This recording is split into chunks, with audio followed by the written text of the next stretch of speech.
السلام علیکم۔ آج ہم تاریخ کے ایک ایسے موڑ کا گہرا جائزہ لے رہے ہیں جو محض ایک فرد کی پیدائش نہیں تھی بلکہ ایک نئے عہد کا، ایک نئی صبح کا آغاز تھا، یعنی پیغمبر اسلام حضرت محمد صلی اللہ علیہ وآلہ وسلم کی ولادت مبارکہ۔ وعلیکم السلام۔ جی بالکل، اور خاص طور پر وہ واقعات جو آپ صلی اللہ علیہ وآلہ وسلم کی ولادت سے پہلے اور ولادت کے وقت پیش آئے، وہ حیران کن ہے اور غور طلبگی۔ یہ واقعات صرف آپ کہہ لیں کہ ایک شخصیت کی آمد کا اشارہ نہیں تھے؟ نہیں، بالکل نہیں، یہ تو ایک بہت بڑے انقلاب کی، ایک نئے دور کی خبر دے رہے تھے جس نے پوری دنیا کو متاثر کرنا تھا۔ تو آئیے ان واقعات کو ذرا تفصیل سے دیکھتے ہیں۔ ٹھیک ہے، تو سب سے پہلے شاید ہمیں اس واقعے کا ذکر کرنا چاہیے جو آپ صلی اللہ علیہ وآلہ وسلم کی ولادت سے بس کچھ ہی عرصہ پہلے ہوا۔ میرا مطلب ہے واقعہ فیل، ہاتھیوں والا واقعہ۔ جی ہاں، عام الفیل بہت مشہور واقعہ ہے۔ یمن کا گورنر تھا ابرہہ الاشرم۔ اس نے سنا میں ایک بڑا کلیسا، ایک گرجا گھر بنایا تھا، القلیس نام کا۔ اچھا، اور وہ چاہتا تھا کہ عرب کے لوگ کعبے کے بجائے وہاں حج کے لیے آئیں۔ یعنی وہ کعبے کی مرکزیت ختم کرنا چاہتا تھا، حسد میں؟ بالکل۔ جب اس نے دیکھا کہ لوگ کعبہ ہی جا رہے ہیں تو اس نے ارادہ کیا کہ نعوذ باللہ کعبے کو ہی گرا دیا جائے۔ استغفر اللہ۔ تو پھر وہ لشکر لے کر آیا؟ جی، ایک بہت بڑا لشکر، اور اس میں ایک خاص بہت بڑا ہاتھی بھی تھا جس کا نام محمود بتایا جاتا ہے۔ محمود؟ جی، تو وہ مکہ کی طرف بڑھا۔ راستے میں اس نے عرب قبیلوں کو شکست دی اور مال غنیمت لوٹا، جس میں اہل مکہ کے اونٹ بھی شامل تھے۔ اور ان اونٹوں میں آپ صلی اللہ علیہ وسلم کے دادا عبد المطلب کے اونٹ بھی تھے؟ جی ہاں، ان کے بھی کئی اونٹ ابرائے کے قبضے میں چلے گئے۔ پھر عبد المطلب ابراہہ سے ملنے گئے؟ جی، وہ ابراہہ کے پاس پہنچے۔ ابراہہ ان کی شخصیت سے، ان کے وقار سے بڑا متاثر ہوا، تخت سے اتر کر ان کے پاس آ بیٹھا۔ اس نے پوچھا، کیا چاہتے ہیں آپ؟ تو انہوں نے کیا کہا؟ کعبے کی حفاظت کی درخواست کی؟ میں تو سمجھا تھا تم اپنے عبادت خانے کعبے کی بات کرو گے جسے میں گرانے آیا ہوں۔ تم صرف اپنے اونٹوں کا کہہ رہے ہو۔ تو عبد المطلب کا جواب کیا تھا؟ انہوں نے بڑا پرسکون اور پریقین جواب دیا۔ فرمایا، اونٹوں کا مالک میں ہوں، اس لیے ان کا مطالبہ کر رہا ہوں۔ رہا یہ گھر یعنی کعبہ، تو اس کا ایک مالک ہے، وہ خود اس کی حفاظت کرے گا۔ سبحان اللہ، کیا توکل ہے! بالکل۔ ابراہہ نے اونٹ تو واپس کر دیے، لیکن اپنے ارادے سے باز نہ آیا۔ اگلے دن اس نے لشکر کو کعبہ پر حملے کا حکم دیا۔ اور پھر وہ ہوا جس کا ذکر قرآن میں بھی ہے، سورۃ الفیل میں۔ جی بالکل۔ جب لشکر آگے بڑھا تو وہ ہاتھی محمود بیٹھ گیا۔ اسے بہت مارا پیٹا، اٹھانے کی کوشش کی، لیکن وہ کعبہ کی طرف بڑھنے کو تیار ہی نہ ہوا۔ اور پھر وہ پرندے آئے؟ جی، سمندر کی طرف سے پرندوں کے غول آئے جنہیں ابابیل کہا جاتا ہے۔ ہر پرندے کے پاس چھوٹی چھوٹی کنکریاں تھیں، چونچ میں اور پنجوں میں۔ اور انہوں نے وہ کنکریاں لشکر پر برسائیں؟ جی، وہ کنکریاں جس فوجی کو لگتی وہ وہیں ہلاک ہو جاتا یا اس کا جسم گلنا سڑنا شروع ہو جاتا۔ پورا لشکر تباہ و برباد ہو گیا۔ اور ابراہہ کا کیا بنا؟ وہ بھی شدید زخمی حالت میں بھاگا۔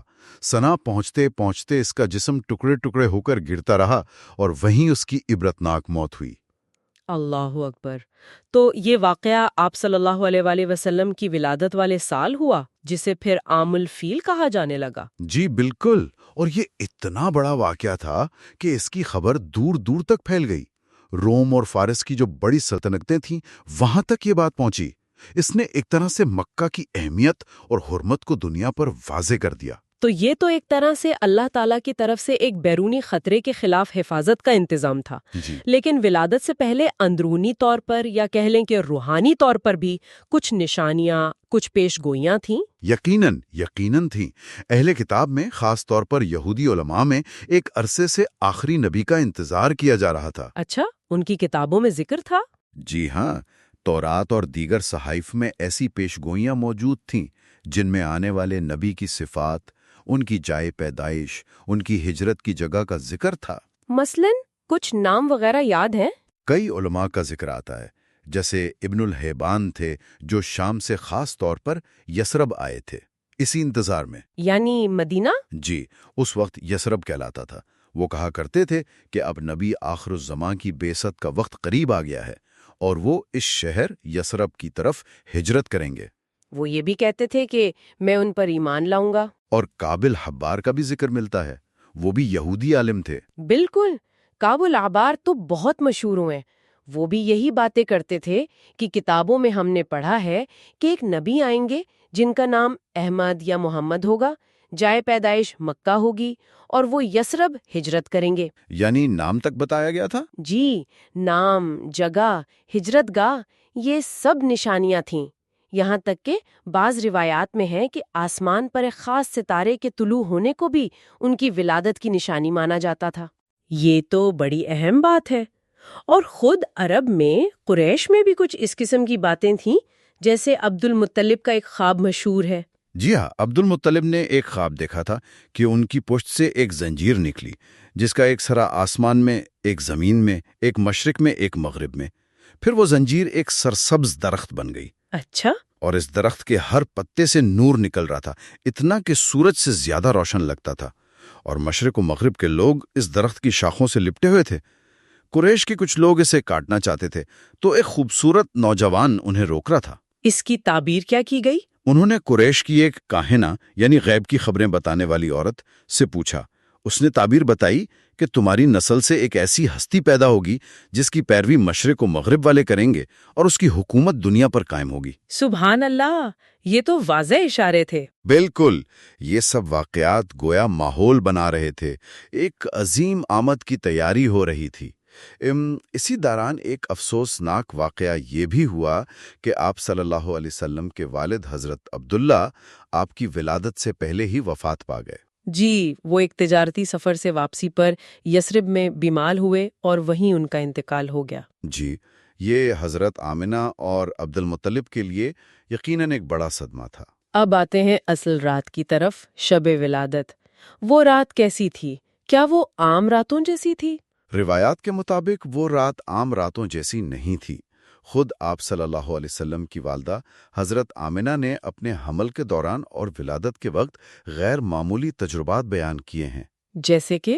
وہ فرماتی ہیں کہ انہیں حمل کا کوئی بوجھ، کوئی تکلیف محسوس نہیں ہوئی جو عام طور پر ہوتا ہے۔ اچھا، یہ تو عجیب بات ہے۔ جی، اور انہیں غیب سے آوازیں سنائی دیتی تھیں جو انہیں بشارت دیتی کہ آپ اس امت کے سردار کی والدہ بننے والی ہیں، اور یہ بھی کہا گیا کہ جب وہ پیدا ہوں تو ان کا نام احمد رکھنا۔ احمد یعنی محمد صلی اللہ علیہ وآلہ وسلم کا ہی ایک نام۔ جی بالکل۔ پھر ولادت کے وقت جو خواتین ان کے پاس تھیں، جیسے حضرت عثمان بن ابی العاص کی والدہ اور حضرت عبد الرحمن بن عوف کی والدہ شفا بنت عمرو، جی، انہوں نے گواہی دی کہ جس وقت ولادت ہوئی، کمرے میں ایک ایسا نور پھیلا کہ انہیں دور شام کے شہر بصرہ کے محلات تک نظر آنے لگے۔ بصرہ کے محلات؟ اتنی دور؟ جی ہاں، اتنا شدید نور تھا، اور انہوں نے یہ بھی دیکھا کہ ستارے گویا زمین کے اتنے قریب آ گئے ہیں کہ لگتا تھا ان پر گر پڑیں گے۔ اللہ اکبر! یہ تو صرف مکہ کی بات ہوئی، کیا اسی رات دنیا میں کہیں اور بھی کچھ غیر معمولی واقعات ہوئے؟ جی، بہت سے واقعات کا ذکر ملتا ہے۔ جو سب سے زیادہ مشہور ہیں ان میں ایک تو ایران کا واقعہ ہے۔ وہاں مجوسیوں کا ایک مرکزی آتش کدہ تھا فارس میں، جو کہتے ہیں 1000 سال سے مسلسل جل رہا تھا۔ ہاں، ان کی مقدس آگ۔ وہ آگ آپ صلی اللہ علیہ وسلم کی ولادت کی رات خود بخود بجھ گئی۔ 1000 سال سے جلنے والی آگ؟ جی، یہ ان کے لیے بہت بڑا شگون تھا، یا کہہ لیں کہ بدشگونی تھی۔ اسی رات فارس کا جو بادشاہ تھا کسرا، اس کے محل کے 14 کنگرے گر گئے۔ 14 کنگرے؟ اس کی کیا اہمیت تھی؟ دیکھیے، یہ صرف کنگرے گرنا نہیں تھا، اسے ایک علامت سمجھا گیا، جیسے کہ فارس کی عظیم سلطنت کے زوال کا اشارہ ہو کہ اب صرف 14 بادشاہ اور آئیں گے شاید۔ اوہ!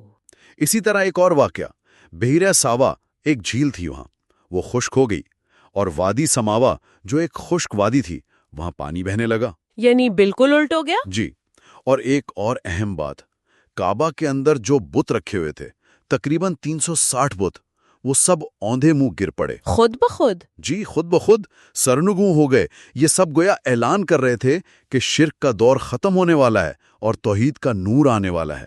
ان واقعات کی مجموعی ہیبت کا اندازہ اس بات سے بھی ہوتا ہے کہ کہتے ہیں شیطان یعنی ابلیس اس رات بہت چیخ چیخ کر رویا تھا۔ جی، روایات میں آتا ہے کہ ابلیس 4 مواقع پر بہت شدت سے رویا ہے۔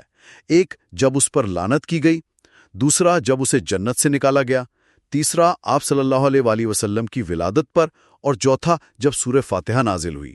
تو ولادت رسول صلی اللہ علیہ وآلہ وسلم اس کے لیے اتنی بڑی شکست تھی؟ بالکل، اسے اندازہ ہو گیا تھا کہ اب ہدایت کا وہ سرچشمہ آ گیا ہے جو اس کے گمراہ کرنے کے مشن کو ناکام بنا دے گا۔ یہ بھی ذکر ملتا ہے کہ فرشتے آسمان سے اترے اور حضرت جبرائیل علیہ السلام نے شیطان کو روکا کہ وہ نومولود کو کوئی تکلیف نہ پہنچا سکے۔ اچھا جی، اب ولادت ہو گئی، اس کے بعد بھی کیا کچھ ایسی نشانیاں تھیں جن سے آپ صلی اللہ علیہ وآلہ وسلم کی پہچان ہوئی یا آپ کے مقام کا اندازہ ہوا؟ جی ہاں، ایک تو یہ کہ آپ صلی اللہ علیہ وآلہ وسلم پیدائشی طور پر ختنہ شدہ تھے اور ناف گریدہ۔ اچھا۔ جی، جب آپ کے دادا عبد المطلب کو خبر ملی تو وہ بہت خوش ہوئے۔ وہ کعبہ میں آئے، آپ صلی اللہ علیہ وسلم کو گود میں اٹھایا، طواف کیا اور اللہ کا شکر ادا کیا۔ انہیں یقین تھا کہ یہ بچہ بہت بلند مقام پائے گا۔ اور نام محمد انہوں نے ہی رکھا؟ جی، 7ویں دن عقیقہ کیا اور نام محمد رکھا۔ یہ نام اس سے پہلے عرب میں عام نہیں تھا۔ جب لوگوں نے پوچھا کہ آپ نے اپنے خاندان کے ناموں سے ہٹ کر یہ نام کیوں رکھا تو انہوں نے کہا تاکہ آسمان پر خدا اور زمین پر مخلوق اس کی تعریف کرے۔ محمد یعنی جس کی تعریف کی جائے۔ بالکل۔ ایک اور بہت اہم واقعہ یمن کے بادشاہ سیف بن ذی یزن کے دربار میں پیش آیا۔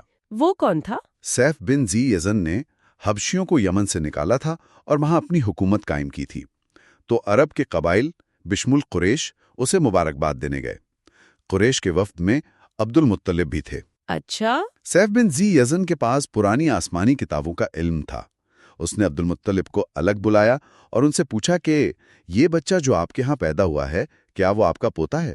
اسے کیسے علم ہوا؟ اس نے کہا کہ میری کتابوں میں آخری نبی کی آمد کا ذکر ہے، ان کی پیدائش کا زمانہ یہی ہے، ان کا نام محمد ہوگا، ان کے والد اور دادا کا انتقال ہو چکا ہوگا، ان کی والدہ آمنہ ہوں گی اور ان کی ایک خاص نشانی ہوگی۔ کیا نشانی؟ اس نے بتایا کہ ان کے دونوں کندھوں کے درمیان بائیں کندھے کے قریب ایک مہر ہوگی جسے مہر نبوت کہتے ہیں۔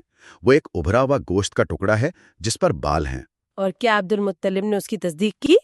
تو سیف بن ذی یزن نے انہیں نصیحت کی کہ اس بچے کی یہودیوں سے حفاظت کرنا، کیونکہ وہ اس کے دشمن ہوں گے، لیکن اللہ اسے غالب کرے گا۔ اور اس نے مستقبل کے بارے میں بھی کچھ بتایا؟